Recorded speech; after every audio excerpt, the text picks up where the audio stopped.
I would like to acknowledge the traditional custodians of the land upon which I live and study, the Quandamooka country. I would like to pay my respects to the elders past and present and extend my wishes to all Aboriginal and Torres Strait Islander people living in my community. The tribes that constitute the Quandamooka people include the Kuinpo, the Ngunnawal and the Ngunggi tribes.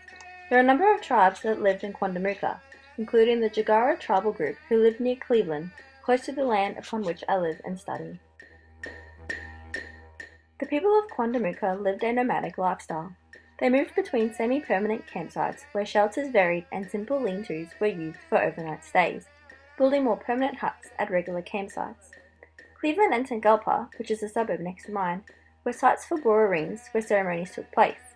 A number of tribes from the Inland and Bay Area would all gather at these Bora rings for corroborees and other types of ceremonies. The Aboriginal people of Quandamooka first encountered the white man in 1799 when Matthew Flinders arrived.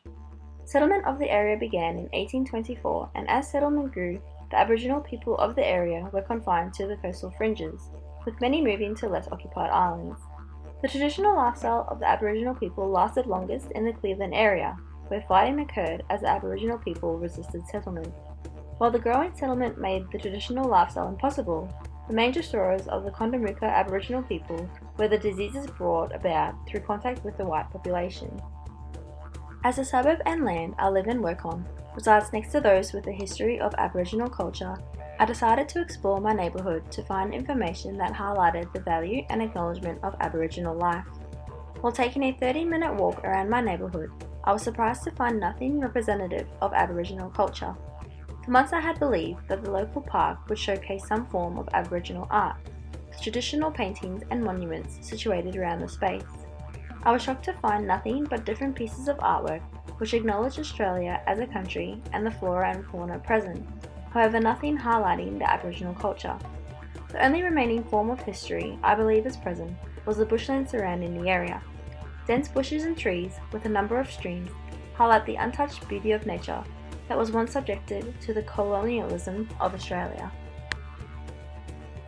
The lack of Aboriginal value and acknowledgement in an environment that is within kilometres of Aboriginal history highlights the negative effects of colonialism where Aboriginal culture and country is completely unrecognised. As the first Australians, their culture needs to be embedded in Australian society. The Quandamooka people were the first traditional custodians of the land upon which I live. However, this knowledge is nowhere to be found around my community. Diversity in Australian society should highlight the different cultures and people who make Australia the country it is today. Since colonisation, Australia has been viewed primarily as a Western country. White privilege has been at the forefront of Australian culture, putting a blind eye to the ones who were here from the beginning. Diversity of country and culture needs to be acknowledged and valued. Indigenous and non-Indigenous Australians need to move towards respecting each other's cultures and history in our extraordinary land.